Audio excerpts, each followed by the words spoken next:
Hello, hello, hello, Stream World. Hi, Streamworld. Hello. Hello. I just realized that I have Connor like super zoomed in, and I did not intend for that to happen. Give me half a minute, But Stream World. it's because I moved. Well, that is how fucking dare you?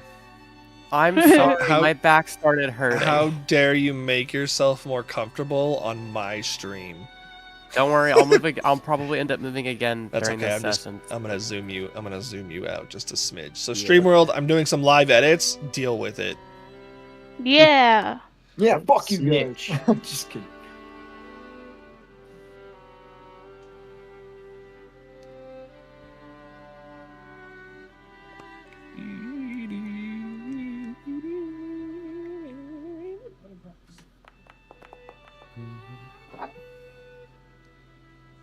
The consequences of our actions again.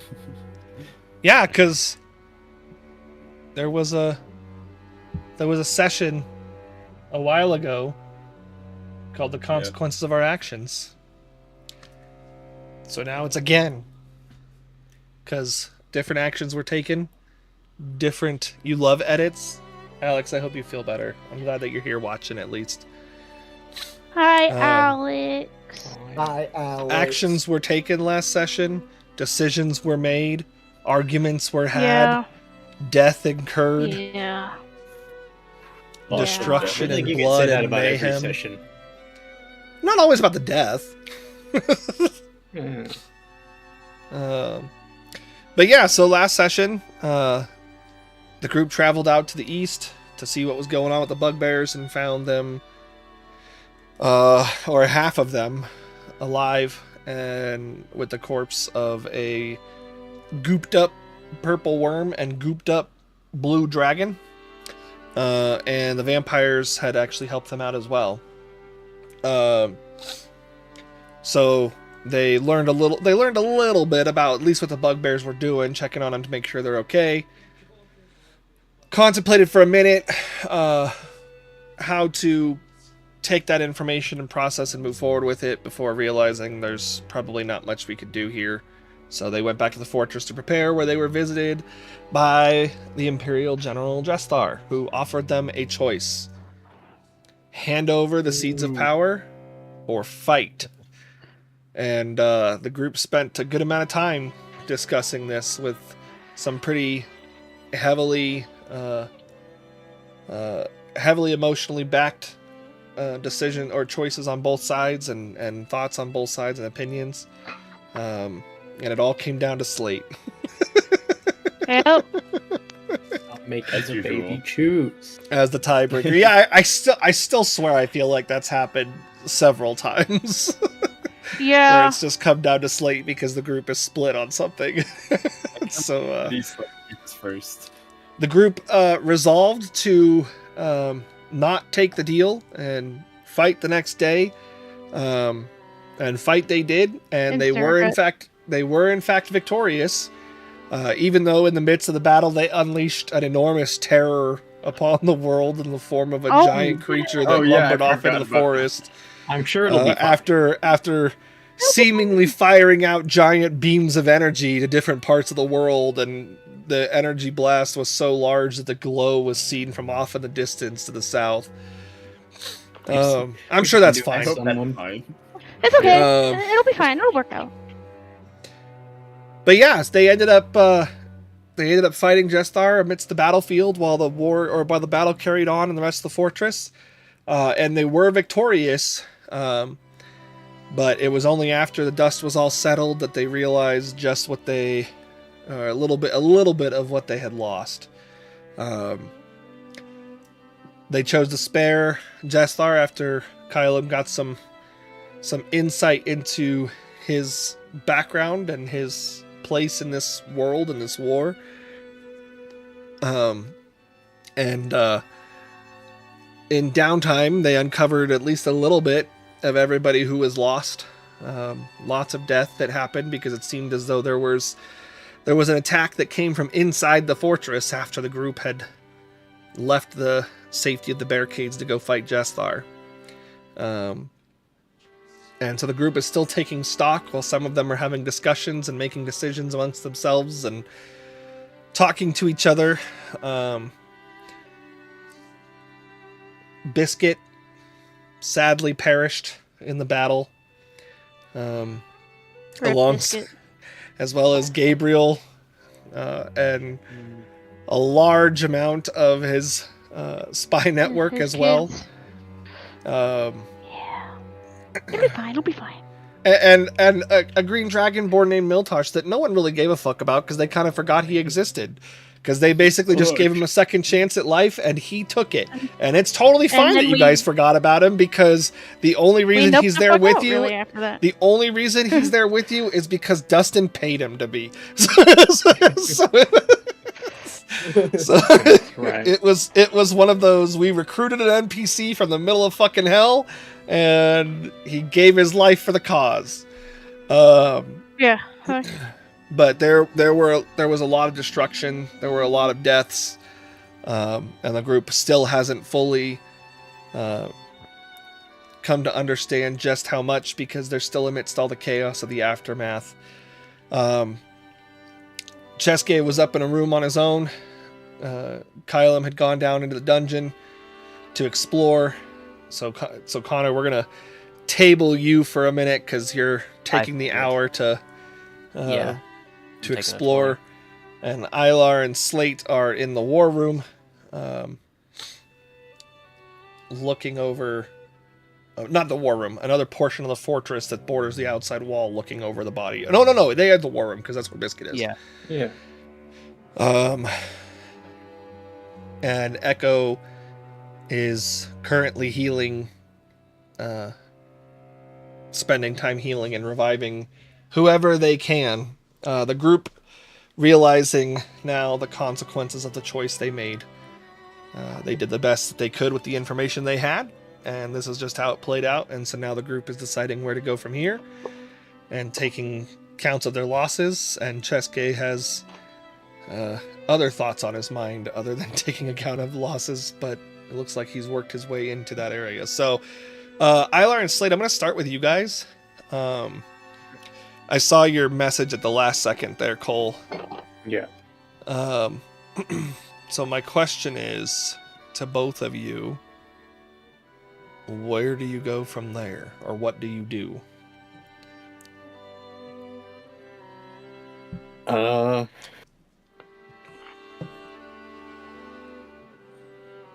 guess after taking stock in the war room, try to find, like, because I don't want to go back outside, so maybe just like explore deeper into the fortress, try to find maybe anything else or someone else. War room's not, or is the war room pretty far? The war room's pretty far into the fortress, right? It's kind of in the middle, so it's not like super far into the fortress. I guess you could say it's towards the rear. Like the front area of the war room is in the middle, and it kind of elongates backward from there. It was basically a repurposed like grand hall. So the way the fortress is laid out, it looks like it used to be a castle, and this would have been initially like a throne room that has been repurposed into the war room. Okay. So, the table's at the front, and then the room kind of extends further into the back, and then there's doorways that kind of shoot off to the sides. Yeah, probably just heading out that way, and I think what's on Ilar's mind is just, let's evaluate the damages, like, assess what happened, and just try to, like, get as much information as possible on what happened. So just, going around. You could make me a perception check. Slate? I guess Slate is gonna wander off, and I guess because there are other buildings in here that got hit by the stones, right? Yeah, it's mostly, it's not necessarily other buildings, more so like wings and rooms. Okay. So like there, you go through a door and you're in another wing of the fortress, so to speak. So there's definitely plenty of space to explore down hallways and what have you. There's like towers and stuff too. Yeah, I guess Slate would go around and I guess wherever there's damage and see if they can search for survivors or anyone who hasn't been found who needs something big and heavy lifted off of them. Okay. Or, So you're kind of if they're trapped or something. saving rebel-felled individuals. Yeah, if there's anyone left. Okay. Actually, let me see. Nope, that's not. Try to what I help wanted. where I can.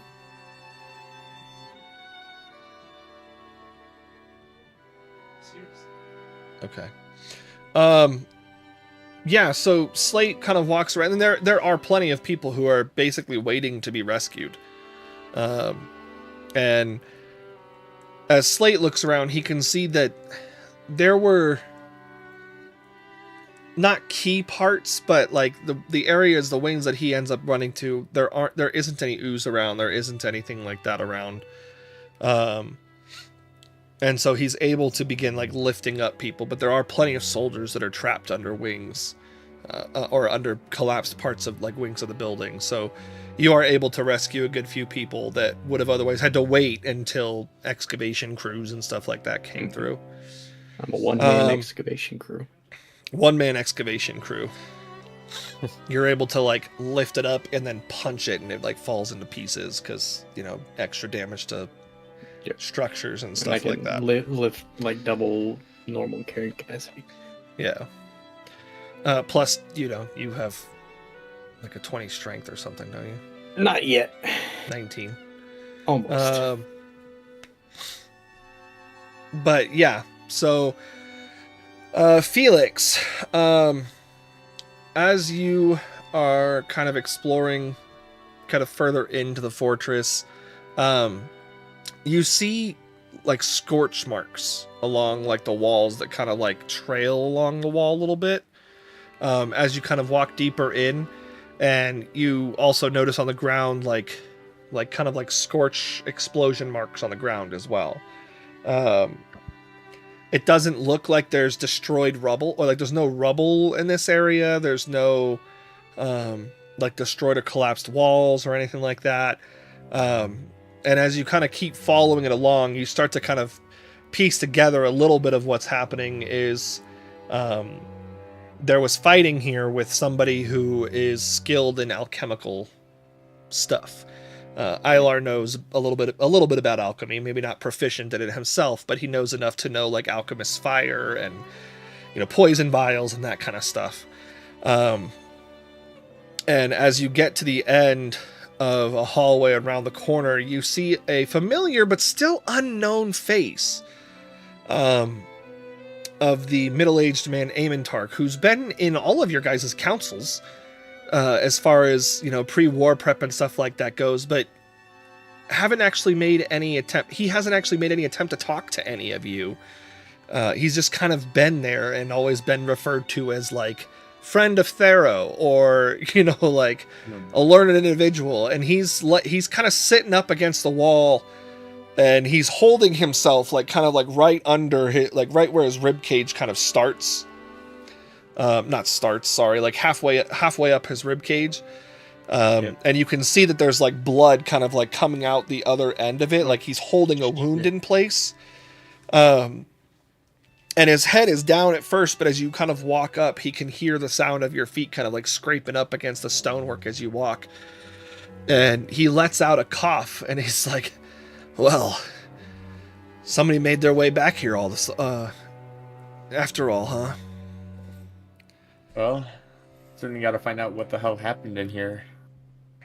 I'm guessing you were around for that, seeing as you're hurt at the moment. Because I wouldn't be alive if it weren't for Elliot. And he kind of like looks kind of down the other end of the hallway as it corners around. No.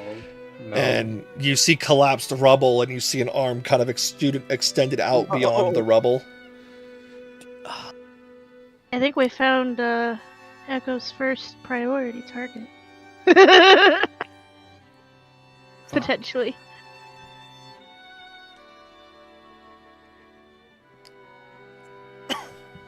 Be alive! Can you tell me anything about the battle? I know there was like probably some chemical stuff involved, but not exactly good with that myself. Because we heard the screaming coming from inside, and we started running over from the west wing towards where it was coming from. And he kind of like notions the opposite direction of where you were coming from.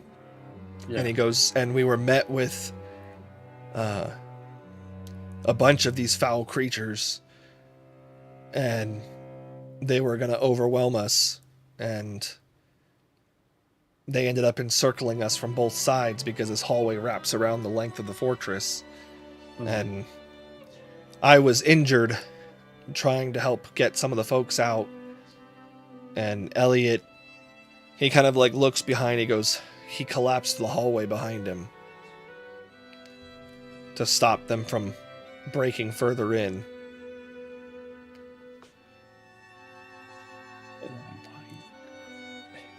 He kind of like looks, he goes, I wanted it to be me.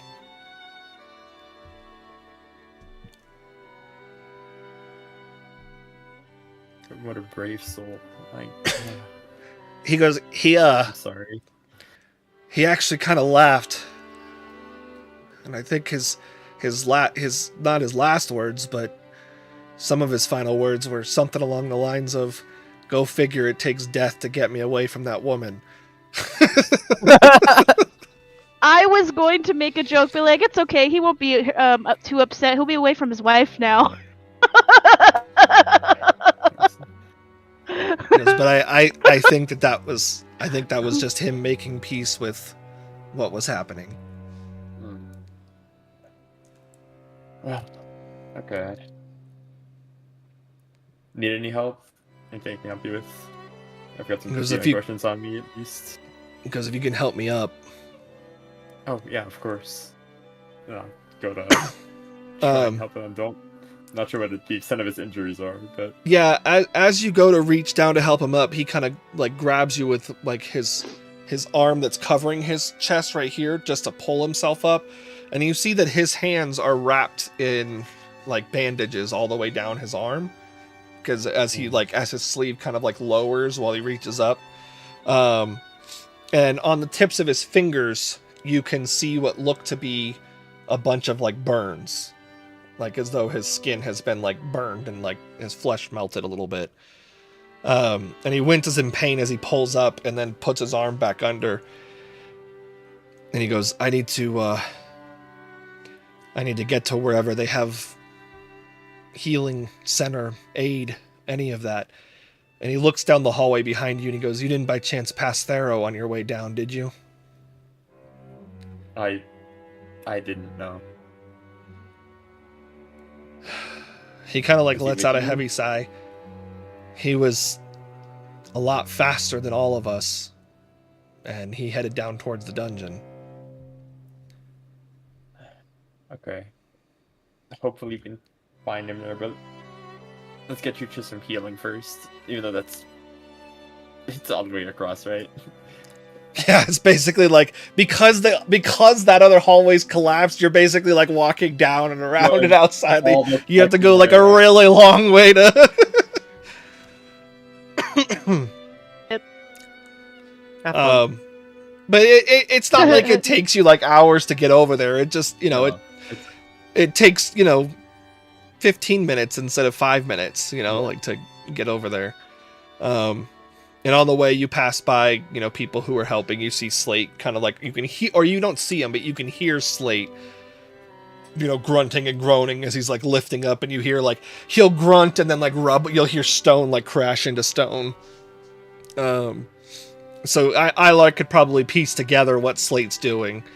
And as you approach the healing area, I would say that this is probably right around the time that Echo is still over there.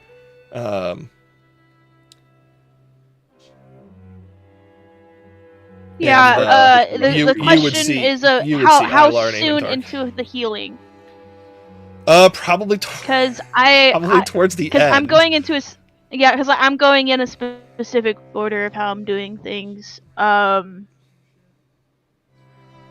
I had been debating about using my 5th and 6th slot to do a mass cure wounds to cure multiple people across the range. And I was gonna ask if if the spell could be cast to heal multiple people, but heal them for less, since these people don't have as much constitution as we do in terms of. Are you trying health. to ask if you can distribute the die out from D8s to like D4s to accommodate more people in the radius? Yeah.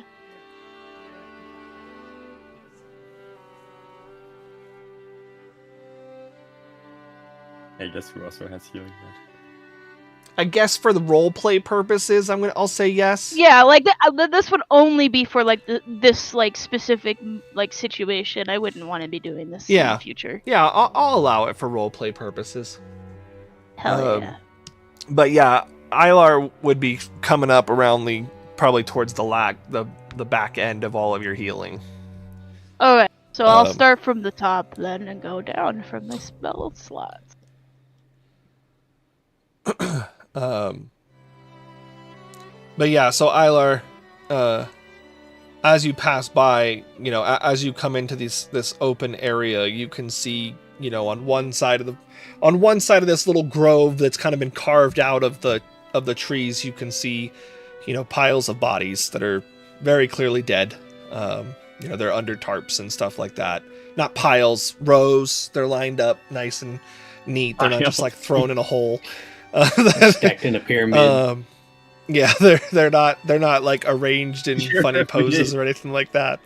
And then on the other side, you can see not fully. They're still in lines, but some of them you can see there's cots being slowly set up for the injured parties, and you can see Echo kind of moving through these rows of people, healing whoever they can. And off to the side, you can see LNA kind of looking over at the dead bodies and more being brought in.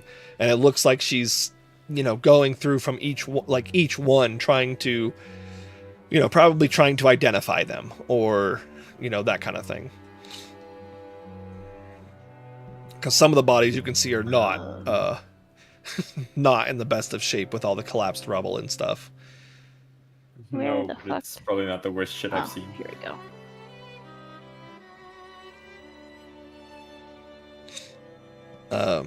And Echo, you probably wouldn't even notice Ilar and Amantar coming up. It would be the other way around. Echo would. You'd be focused. Yeah, Echo would be going to people.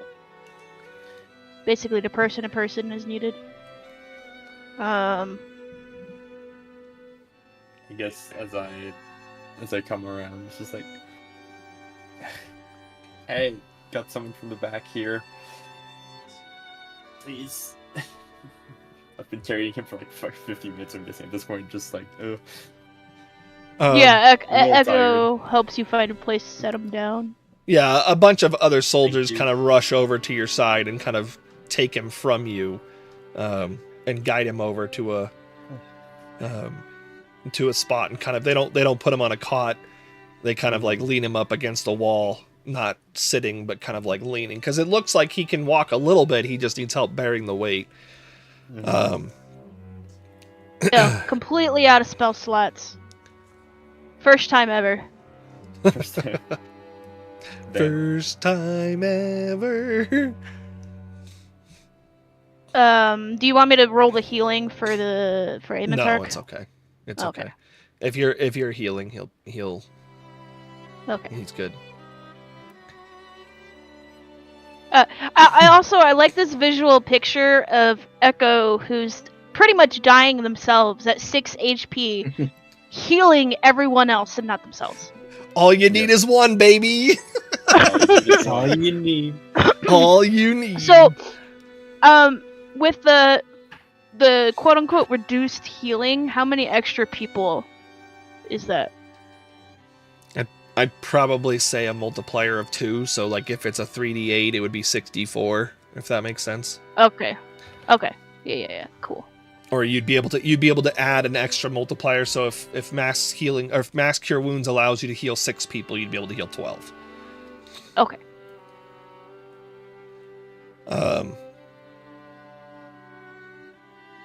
And yeah, I guess as you're kind of incorporating, Because that's a lot of people yeah, if we spread the mass cure wounds and mass healing words out. yeah.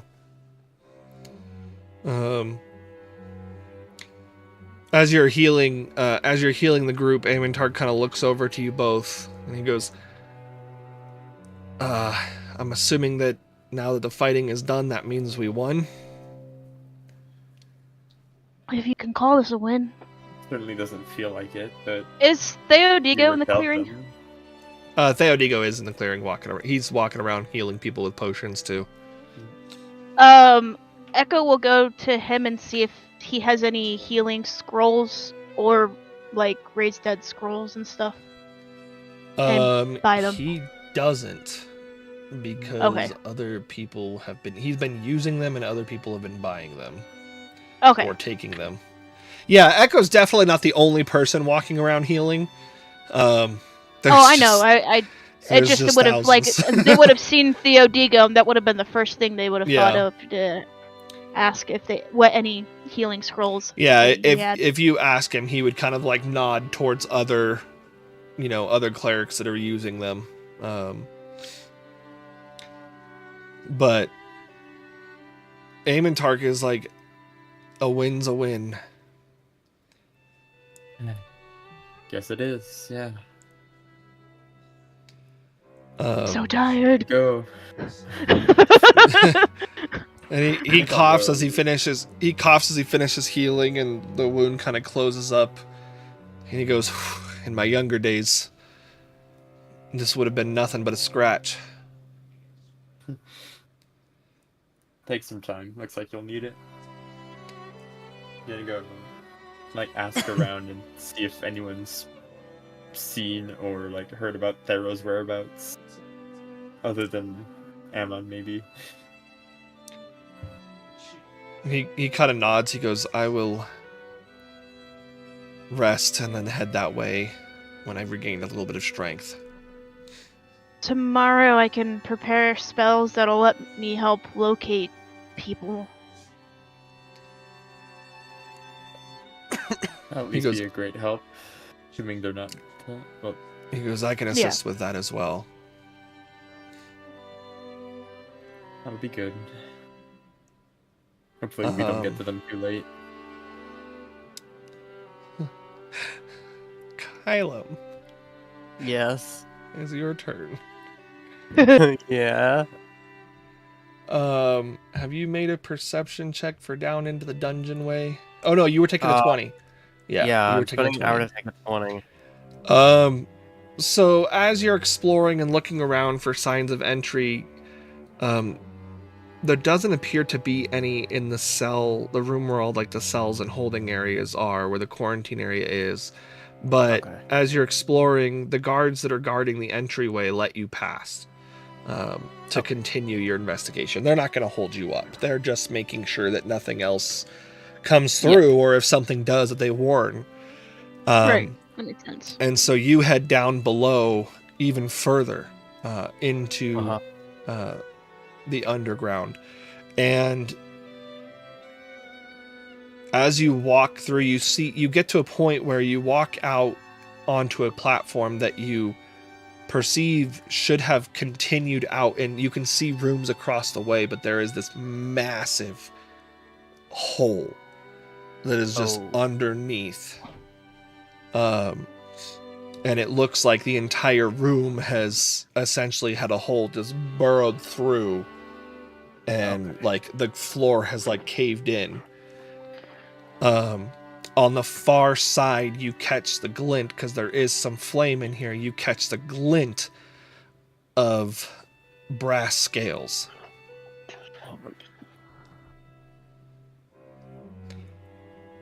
But it's across a large enough gap that you can't walk to it. How big is the gap? It's about 80 feet. I don't think I can't even make that with a running jump. No. That would be one hell of a running jump. Oh, I'm on my way there, so.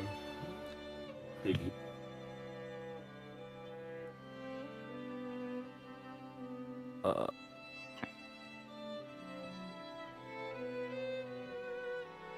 I'm gonna activate my Sunblade just to give me some more light. Okay. How far out can that go? It's a decent amount, isn't it? I know you can I think it's like 15 feet base, but I know you can expand it. 30 I feet. can expand it to a maximum of 30 feet. Okay. So as you expand your light out, you're not able to see any further over towards where the glint is coming from, but you're able to see more in the hull, and you see along the sides of the hull is black ooze that is just kind of like dripping down, Oh, like along all the sides of what you can see. so that's where the Oh. black ooze came from. That's bad. I don't actually think I can. I don't think I can do anything.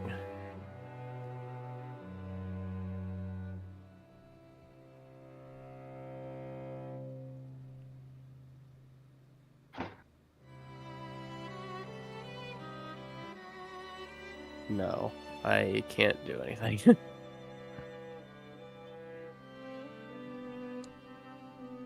I don't know if I'll be able to.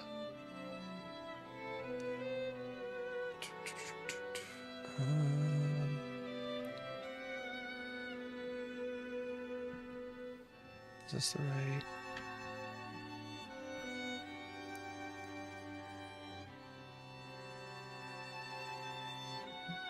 Yeah, let me. I don't know if if your screen will load this, Connor, but I'm gonna pull you over to it, and we'll Okay. see. Let's find out. Let's find out. Look, if I could take a long rest, I could do something.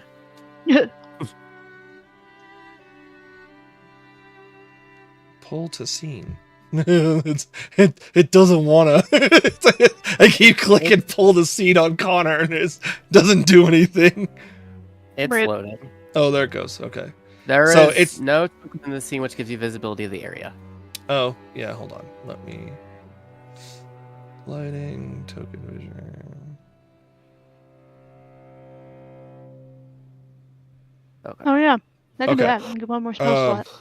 So I'll do that this space right here Yeah. and kind of like all around it has been caved in. It's not there. This smoky stuff isn't here, but this is where you're seeing all the cave in. And the tiles are obviously not set because I just imported this map to give you a better view. Yeah. So it's definitely along, and you see across the way here is where you're seeing the glint of scale. Okay.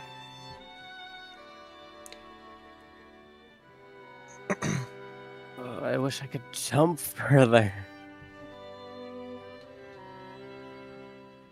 Yeah, and this Kyle has been down here for a while, so this will be taking place a while before you get there, Ilar. Okay.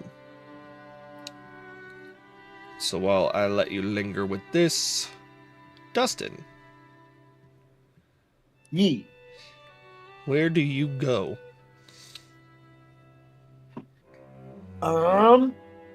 I guess he is going to go.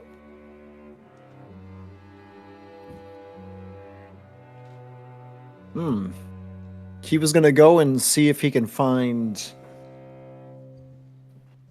I guess, anybody that didn't survive the fight. So I guess he'll start with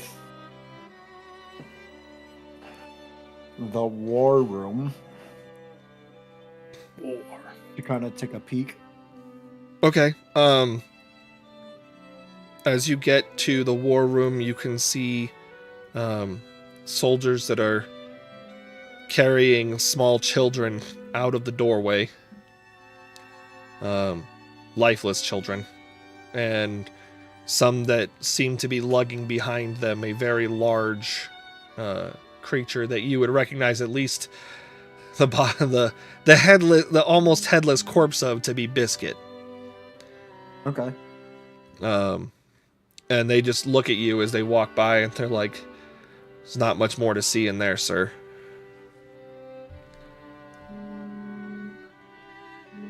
If you're looking for answers, if you're looking for any information, or if you're looking for someone in particular, your best bet is out in the western courtyard talking to Elena.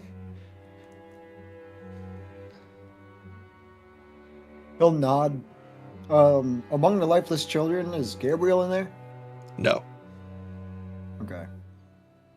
He'll turn around and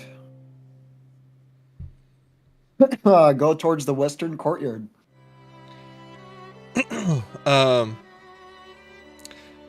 Yeah. The most direct path will actually take you through the area where you. So as you're walking towards it, you see kind of a branch off area with a collapsed wall.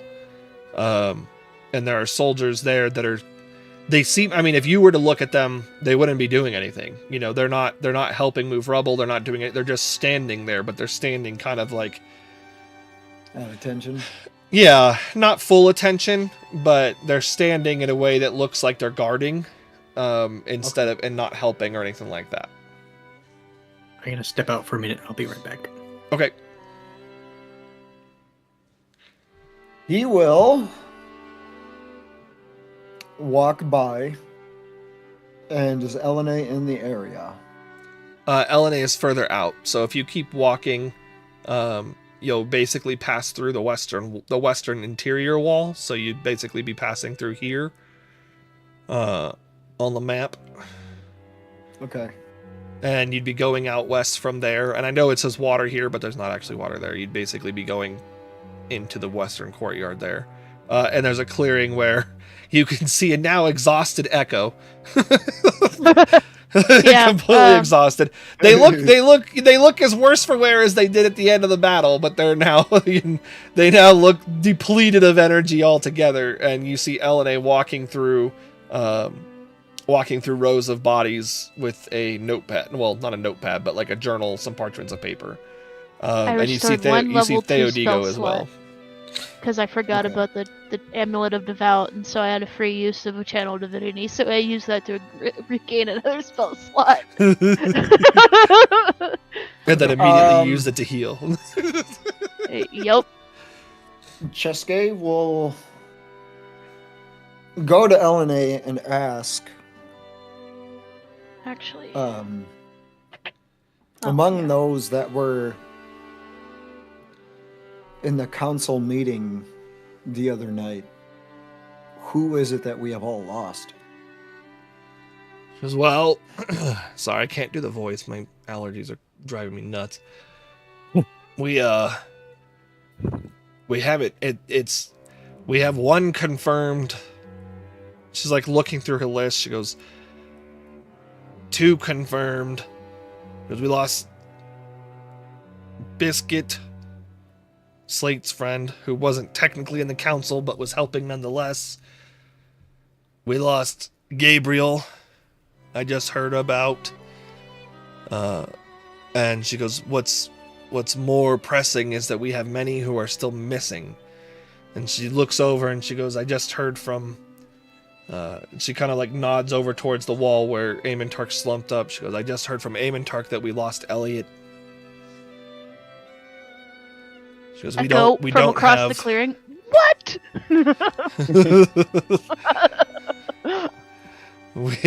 She goes, we don't have knowledge on where we don't have knowledge on where Thero is. We don't have knowledge on where Watts or Silme are.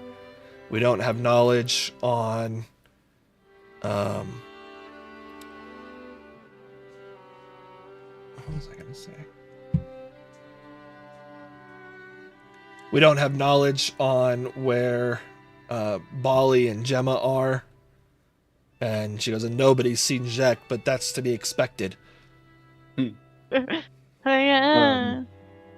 Cheske will nod and turn around. And is there an east wing? an eastern woods courtyard, like where you're at now on the east side? No. Yeah. No, Okay. it basically just empties out into the forest path that you guys took to get to where the bugbears were. Oh, that's Okay, the other one. She goes, we haven't heard from the Long Dongs, or what remained of them. Chesuke will ask more about the interior of the fortress, about places that we assumed we haven't explored yet. She goes, I've got men scattered out all over the place looking for what we can. We have to be careful because there is this black ooze stuff everywhere. So we're quarantining who we can find that's alive, and also who we can find that's dead. So I have people all throughout the fortress. Some of your companions are also moving around, helping out where they can. Chesuke will nod, and he will turn around and he will go. Is there an upstairs of the fortress? There's towers. It's He not will it's go not really an upstairs. There's like corner towers. watchtowers, basically.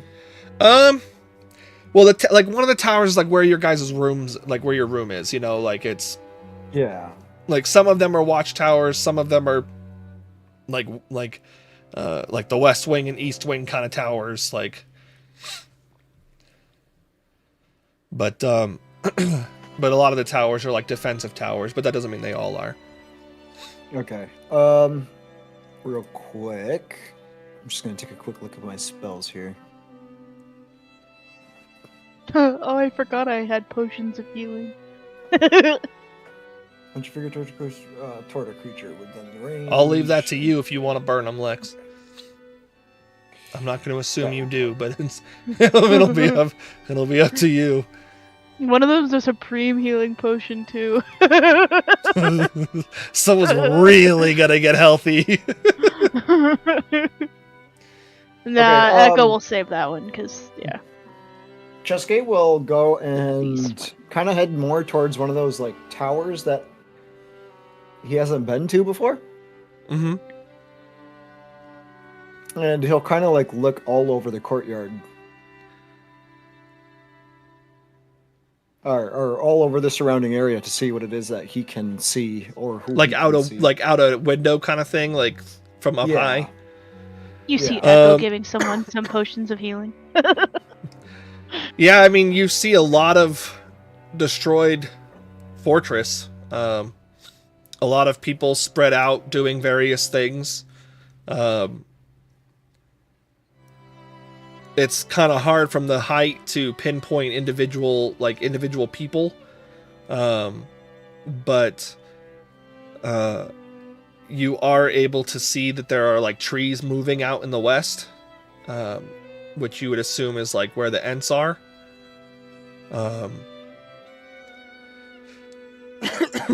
But you can't really get a grip on individuals from this high, but you can see a lot of people working through a lot of destroyed parts of the fortress, and you can look at it and you see it's going to take some time to rebuild all this stonework. You do know that the resistance has a lot of, they have dwarves, they have the deep gnomes that you guys met that are good craftsmen, so they'll probably be able to help rebuild it quicker than normal, but it's still going to take time. Okay. I guess I'll head downstairs into the basement for the time being. Okay. That will take us to Ilar first. Okay. Ilar, towards the end, this would be towards the end of Kylem's exploration. You come into the dungeon, and you see two soldiers guarding away further down, and you see cells that have individual soldiers and people in them that look to be covered in ooze that are still alive, but they already have the effects of madness. They're like Slate got some ooze on him. These people are like drenched, and so it's a mixture, and the trauma drives it that much further. The wartime trauma drives it that much further, and so some of them are laughing to themselves maniacally. Some of them are, you can see some that are kind of like scratching their arms so hard that like they're peeling skin kind of thing. Some of them are just like plucking at their hairs, but there's nothing that anybody can do because they're quarantined. Yep. And as the two soldiers see you come down, they look at you and they go, Are you here to help? And they're like struggling for his name because Kylem's still new, and so they're just just bring me to him. They're like, we can't leave our station, but he went down the hall here. Oh, okay, thank you.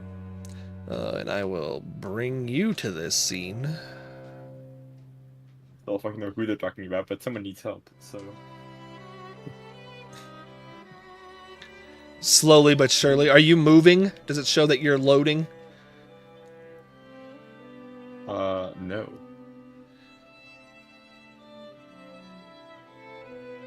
How about Now it now? does. Okay. I don't know why I had to do it twice, but...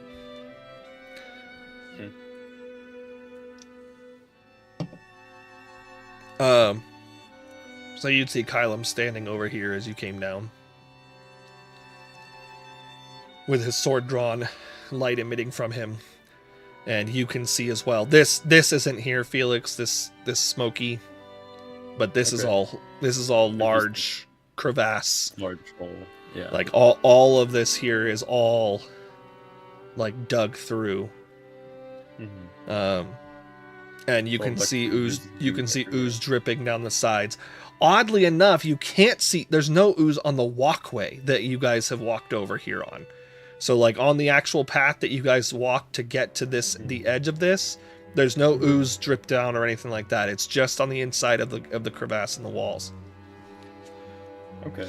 And then you would also see glint of brass scale over here.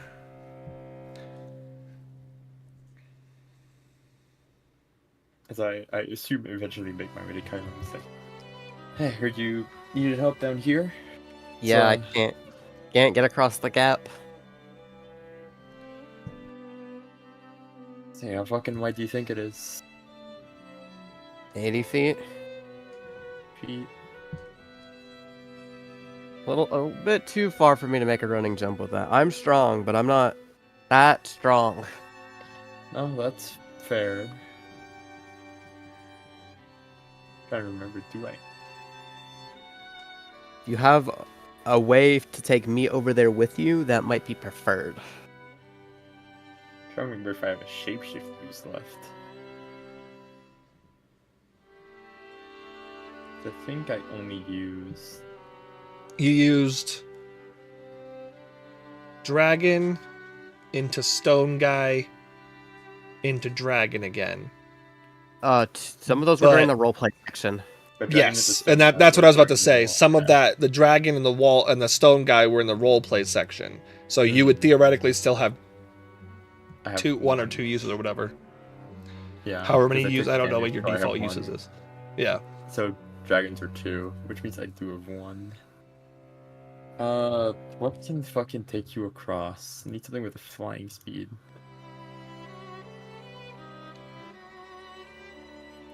Great Enough eagle. You're fucking... That would be funny. That is unironically probably the best choice. Here, I'll pull tokens down here, but just for the sake of transformation or whatever. But Yeah. and actually, I'm gonna pull the Birdo 2 over here. I have CR currently set too high for that.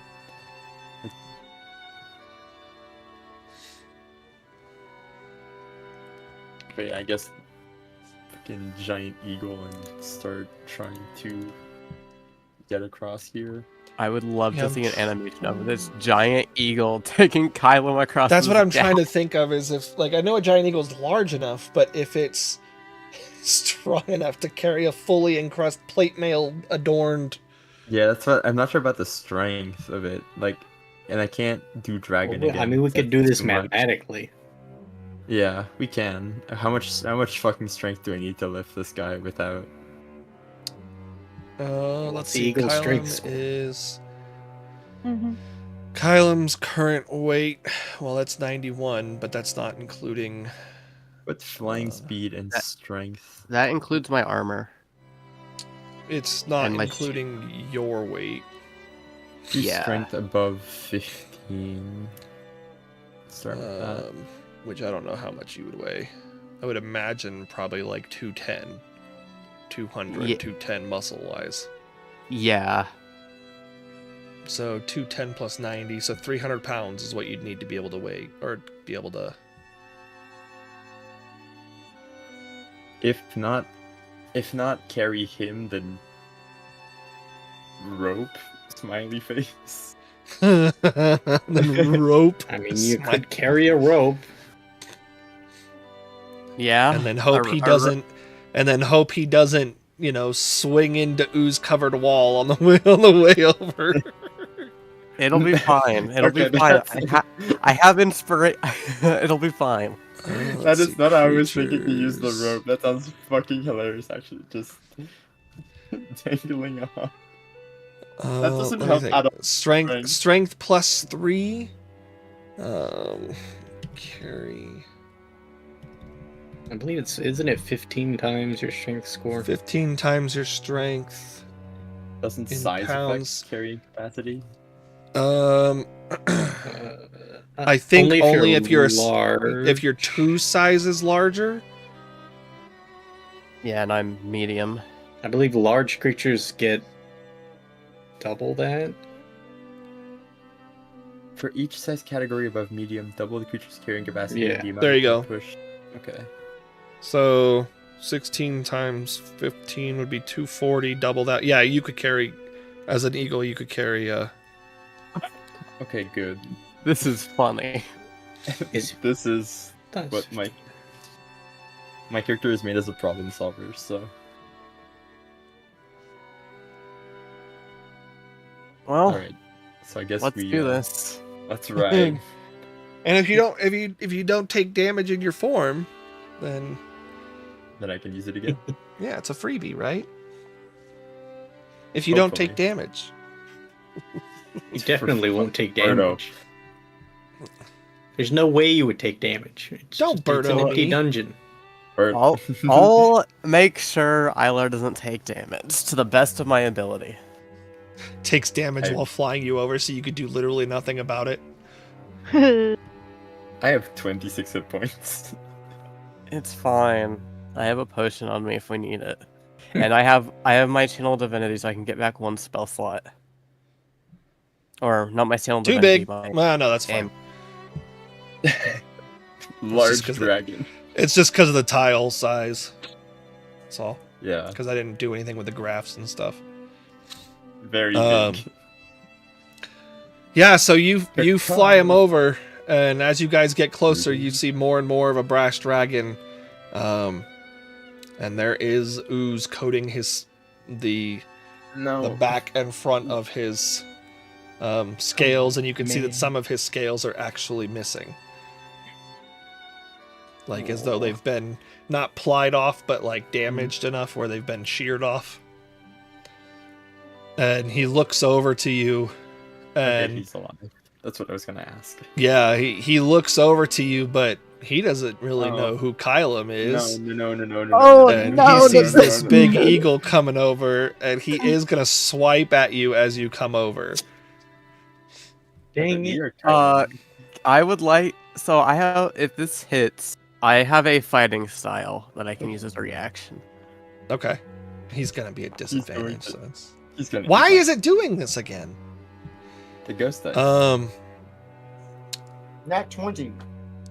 Does a 17 hit Connor? Hit me? Yeah. No. I didn't think so, but so yeah, he misses as you guys fly over toward him. I had to roll it because he may have hit you. Yeah. Yeah. And I think a hit from him with the Great Eagle. Great Eagle doesn't have that many hit points, so his. No, it's not. But yeah, you guys, you know, Ilar's able to kind of like sway out of the way, and this dragon looks injured, so like it also makes sense that he's not full force with the swing. And you just hear does Kylum speak Draconic? I don't think so. Let me double check though. I do. I know you No. do. No. So Kylam would hear it as like a growl or like a low roar, but Ilar would hear a stay back. I stop. I'm not looking to hurt you. I'll say back in Draconic, I guess. A beast that can speak the dragons. Ilar? Hi. Check up on Hi, Lawrence. heard. Hi, Lar. You definitely recognize that this is Thero. Yeah. Amethark was looking for you after the battle. Because I came down here to stop more from coming. That makes a lot of sense. Certainly seems like he looks around like they were coming from here. It was like I did what I could to blast fire down the giant opening. But there were too many of them and they broke through.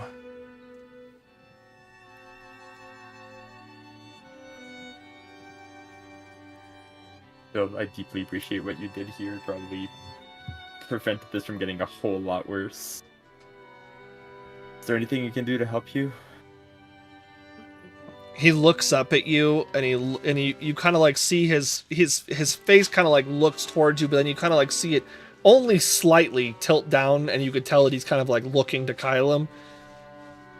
And he goes, "The fortress is in danger as long as I'm alive." You can't be serious.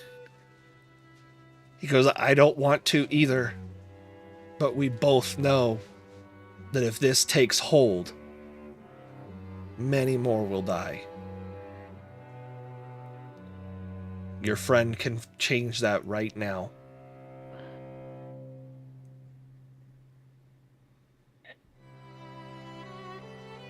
Alright. Then I guess I will... I'm sorry, Connor. Yep. Kylam, seems, how do I even say this? Thero's asking to be, from what I understand, put down. I think he doesn't want the ooze to take over and for him to attack the fortress. And I can't Yep. exactly help him in this form right now. Yep. I can peck at him, that's about it. I know what you're asking, Ilar. Let's get this over with. Okay. Thero kind of extends outward and extends his head out, so he's basically trying to give you a kill shot Sure. without risking ooze splattering onto either of you. I attack. No. As Kylam swings his sword down, Thero's final words are basically, behave. And Ilar, you're the only one that understands what he says. Yeah. Make me an insight check. Behave. The wise words of Austin Powers. Not oh behave, just behave. I thought it was funny. I laughed So too. two things. One, Ilar would probably assume that the ooze had taken enough of a hold that Thero could no longer speak the common tongue. That's why he's speaking in Draconic. Is because his injuries and his mental state, he was getting close to losing control, and so all he could do was speak Draconic. Two, he more likely meant to say, "Be well."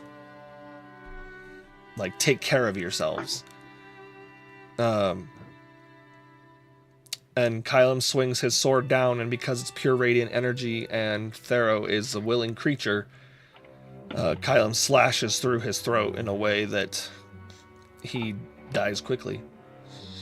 And because of the sheer weight of his body, basically the way his head falls, his entire body slides over the edge of the platform he was on and falls into the abyss downward.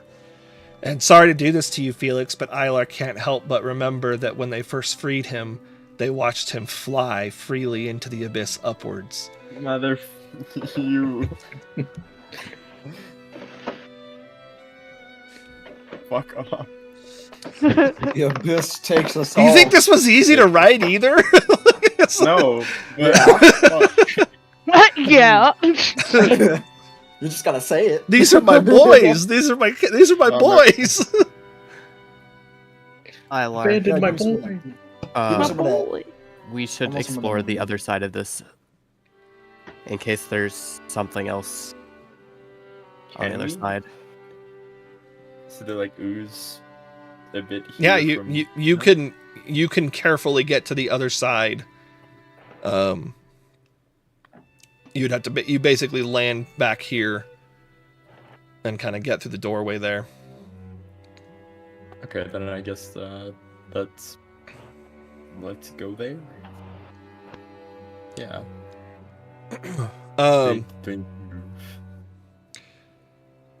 As you guys, you don't have to move your tokens. I'm just gonna. Okay.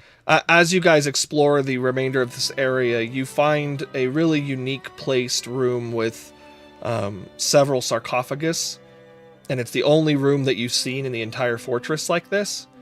Okay. And they're really nicely adorned, even though the room looks like it hasn't been used in a very long time. Your passive knowledge, your passive learning and tower studies for both of you would lead you to believe that knowing that this was once a castle, would lead you to believe that this is probably where the royal family might have been, buried or placed in the afterlife. And as you continue exploring through this pathway here, eventually it starts leading you up and back out, and you come to essentially a wall. It just like not just a wall, like a rock, like stone. Oh. Seems we might be blocked here. Does seem that way. It doesn't look caved in. It almost It's looks just as though they stone. didn't finish carving outwards, or but Okay, it's what's just Squint it's suspiciously. it's smooth. It's not smooth stone. It looks like you've just come up to rock under the earth. Okay, so yeah, Okay. very possible there's just nothing past this. Yeah. Should probably head back and report this another death Yeah. to LNA. Let's do that. Okay. Okay. You guys start heading back, and I guess Cheske would meet you at the entrance of the dungeons, because Dustin was heading down there at this, after all of his stuff. So Big D, as you enter the basement dungeon, you see what I described to Ilar earlier with the jail cells with quarantine folks, but at the other end, coming out of further into the basement, you see Ilar and Kylum. I don't know, Ilar, I'm assuming, wouldn't come back into the room as a giant eagle. It's funnier. I mean, I think at this point everyone would be does like, "Oh, he? it's just Like- Ilar, huh?" Yeah, I mean, most people know your abilities, but the question is, would Yeah. you want to maneuver through dungeon walls and pathways as an eagle? That sounds like actually terrible. Yeah, so you would Walk see around Kylum in and your Ilar talons. walking up from further in. Restore transformation. Okay. I imagine that Echo's asleep at this point. Like, imagine they were like sitting next to a soldier talking to them, and now like both of them are just passed out right next to each Yeah, other. you're doing the thing where you're like laying your heads on one another out in the courtyard. Yeah, and that's fine. I would Yeah. imagine that Echo absolutely would pass out after spending that much energy.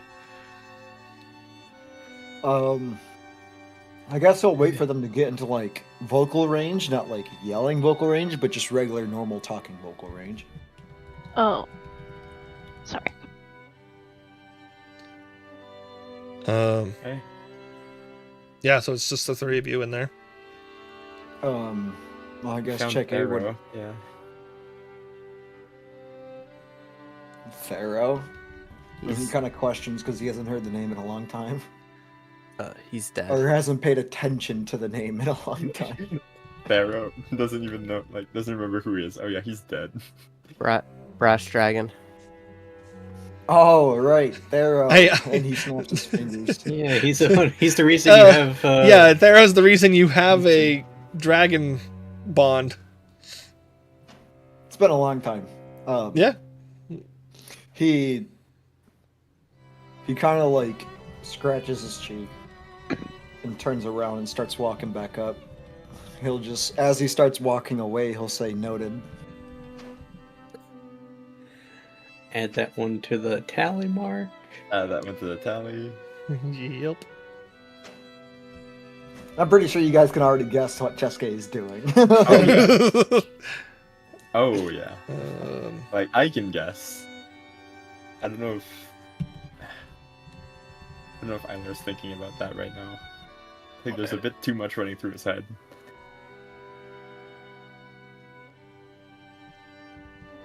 Especially after just beheading Thero. so you guys all walk back out, like upstairs into the. I'm heading back to the main courtyard to give Elena an update. Okay. Slate, after a while,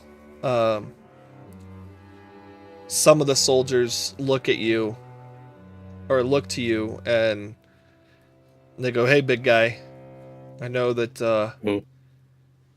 you want to help, but you're pretty damaged."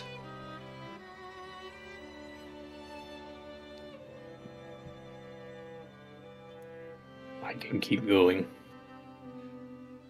Well, we'll likely be at this all night.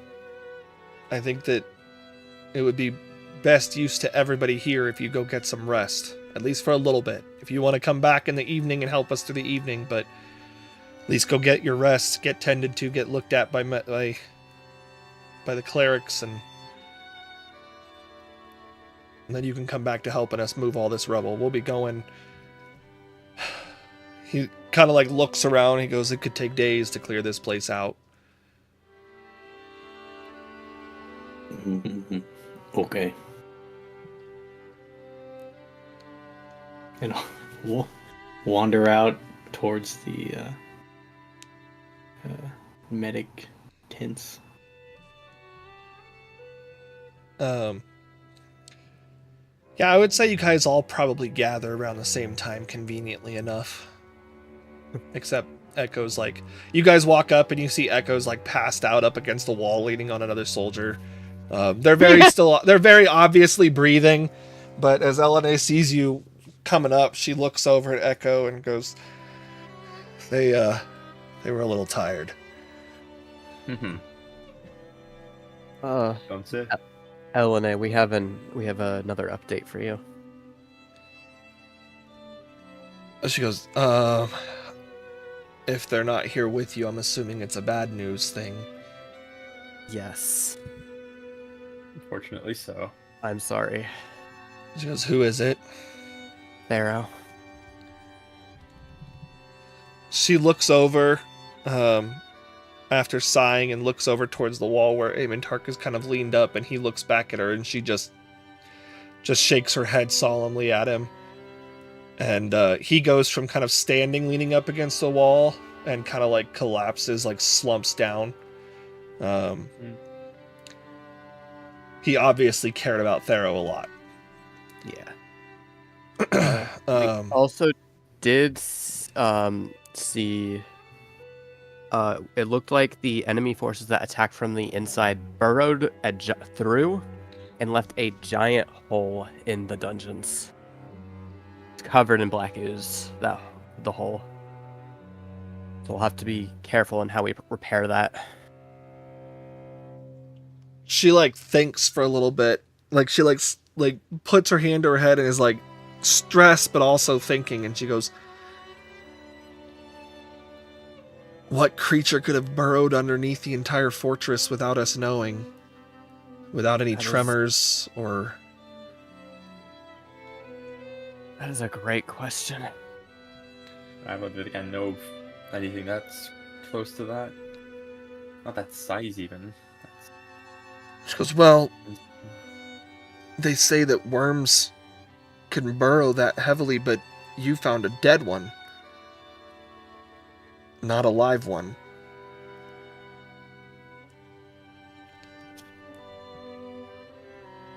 Maybe it died after burrowing the hole, but She goes, we had...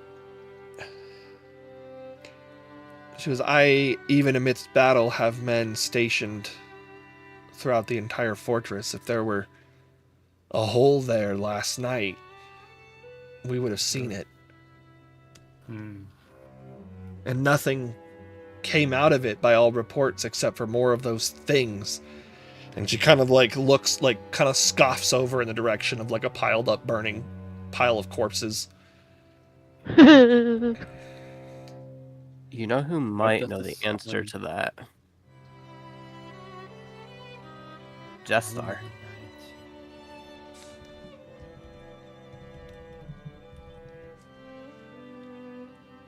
She goes, I still don't know how smart it was keeping him alive, but I leave his fate up to you all. I have my reasons. I would assume so. She kind of like looks at the body. She goes, we have so many lined up, and so many more are being brought out. We'll be at this for a long while. And she looks at you all. She goes, some of you look pretty badly injured. You should probably at least rest for a few hours. The day's still young. There's plenty of time to help later, but I'm sure you all have decisions to make and things to discuss and plans to move forward. And she looks out at everybody and she goes, we did lose a lot of men, but to your point, Kylum, we won the day. And she goes, I think that once we're able to grieve and recover, everyone will remember that we won the day. And that gives us hope for winning it all. If any of the dead would like funeral rites after I rest tomorrow, I could give some.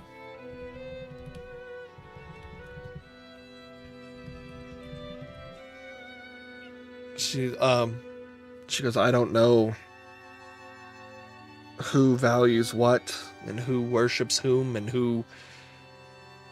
She goes, we lost so many of so many different kinds. There's dwarves, elves, humans. Yeah. There's all sorts over there. But rights are rights, I suppose. We'll likely have one large pyre when we're at a capacity point. Yeah.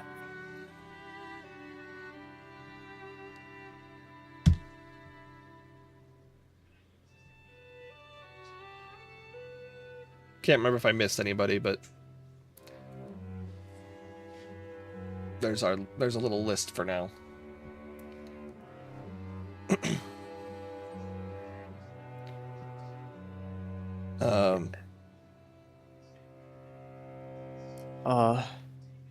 How unreasonable would it be to create a memorial to this battle? It wouldn't be work on you, it would be something I would do. If you Just could provide me depending- with lists of everyone that we know is currently dead. She goes, I think it would be more prudent to wait until we have a confirmed list of everyone dead. Yes, I And agree.